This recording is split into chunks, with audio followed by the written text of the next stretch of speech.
Streaming now, this is the Wood TV Live Desk. And good afternoon, everyone. Phil Penarski here with the News 8 Live Desk. Hope you're all having a wonderful start to your day. Storm teammate meteorologist Scott Larson is now joining us on the Live Desk here, as much of West Michigan has probably already seen a little bit of snow at least, and we're only going to be seeing a lot more as time goes on. Scott's going to be here to break down everything of what we've seen so far, what we're going to be seeing over the next couple of hours, and then also what we can expect heading into the weekend and early next week. Scott, thank you so much for being here today. Thanks for having me, Phil. Of course, and before we get into that, I do want to remind everybody watching on YouTube right now that if you do have any questions, we're going to try to get to as many as we can. But if you do have any questions for Scott, feel free to leave them down in the comment section.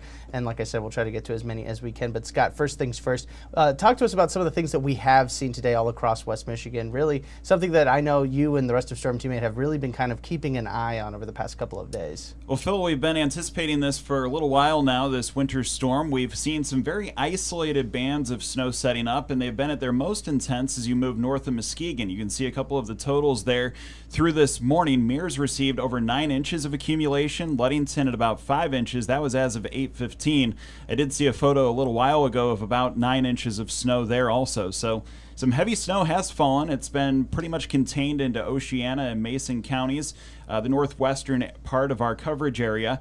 They're north of Muskegon along the lakeshore. Scottville also received about 4 inches of snow. So we have seen some of those flakes flying around to here in Grand Rapids, starting to cover up some of the grassy surfaces. We'll get a look at a couple of our cameras here. As we look outside in Allendale, you can see maybe an inch of fresh accumulation there, just starting to cover up the grass.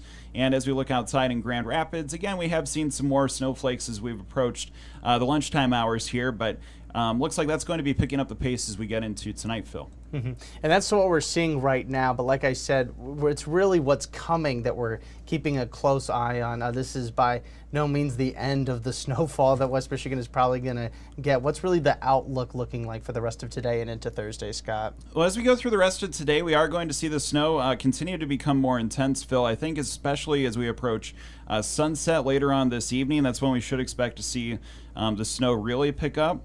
I'm going to flip over to our timeline here for the snow. Again, it looks like as we approach sunset in particular, that's when we'll start to see some moderate to heavy snowfall rates. That's also going to be coupled with the onset of some very strong winds. We could have gusts between about 30 and 40 miles per hour. That'll be coupled with the heavier snow coming down. Early tomorrow morning, there will still be some problems with blowing snow. The falling snow rate will probably begin to subside a little bit, but low visibility and bitterly cold conditions. We could see those feels-like temperatures dip below zero for a little while tomorrow morning. Then through tomorrow afternoon, it looks like we'll have some improvement. The wind will start to settle down. The snowfall rates will gradually diminish. So again, we are continuing to watch that. Really, as far as the snow goes, we aren't expecting to have any big changes with the outcome here. As you move west of US 131, in particular, that's where we're going to have those 6+ inch snowfall accumulations most common. And that could extend further inland south of Grand Rapids into Berry County, approaching Hastings. Grand Rapids still in line for about 4+ inches of snow. And then along the periphery, you can see in that lighter shade of blue, further east of US 131 and then south of I-94, probably an outcome of about 2 to 4 inches of snow. But even with the lighter totals, we're still expecting to have some travel impacts because the wind is going to be gusting between 30 and 40 miles per hour. So low visibility could be pretty difficult for road crews to keep the roads clear.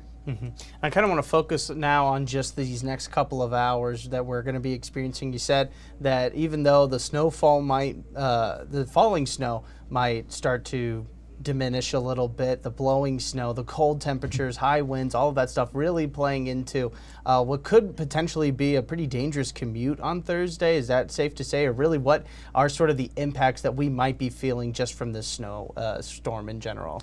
Yeah, travel impacts probably going to be at their greatest. I don't think there are going to be too many power outages, though there were a couple of reports out of Oceana and Mason counties, just with some of the heavier snow stacking up on power lines and things of that nature. But as I was mentioning, there is going to be that snap as we get into this evening of that colder air starting to infiltrate.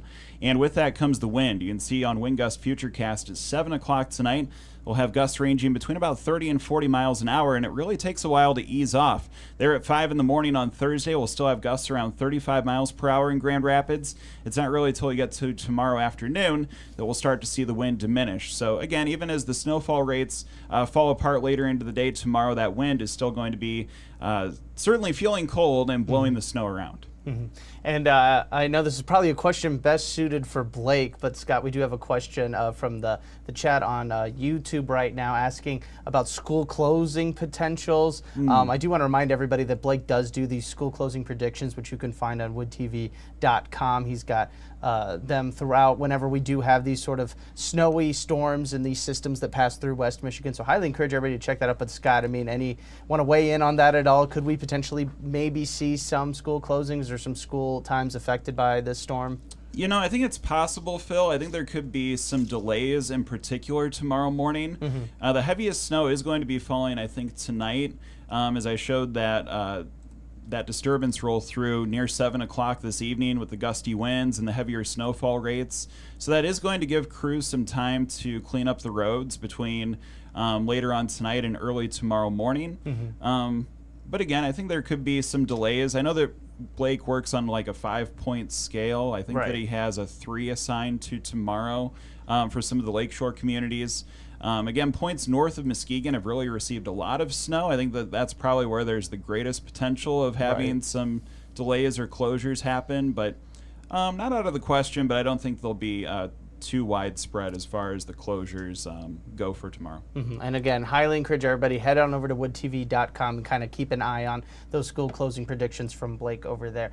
Scott, as we're kind of wrapping up, we talked about it in the morning meeting this earlier today, just about the duration or what we could be seeing as we head into the weekend and really early next week. And it's kind of a flip script of what we're going to be seeing tonight and into tomorrow. Yeah, we're going to have this really quick freeze and then thaw, which kind of following the similar pattern as what we had last week. So there's a look at our temperatures as we move into tomorrow and Friday. Tomorrow we're going to struggle to reach 20 degrees. Friday just a little bit warmer in the mid-20s. But then as we get into the weekend, near 40 degrees both Saturday and Sunday, mid-40s on Monday. That is also going to come with another chance of some precipitation. I'll roll through Futurecast here. You can see that the current winter storm, which is going to be impacting us through tonight and tomorrow. There again, as we get towards 7 o'clock tomorrow evening, things start to settle down with the snow. That's also the expiration time with our winter weather advisories and winter storm warnings. Could even have a couple glimpses of sunshine early on Friday. That's been largely absent here in the month of December. Moving toward the middle of the day on Saturday, you can see the arrival of some more clouds and eventually that system which will bring at first potentially a little bit of a mix, some rain and snow as we get into Saturday evening, and then purely rain through the day on Sunday. So that snow is going to be vanishing rather quickly, and things will get sloppy into early next week. Definitely something to keep an eye on, and I know that, Scott, you and the rest of Storm Team 8 are also going to be keeping a really close eye on everything as it develops, not just today, but again, as we enter through the rest of the weekend and into early next week. So, Scott, thank you so much for stopping by. We really do appreciate it. Thanks, Phil. Of course, I want to thank everybody else for tuning into this latest edition of the News 8 Live Desk. I'm Phil Penarski, and we hope you have a great rest of your day.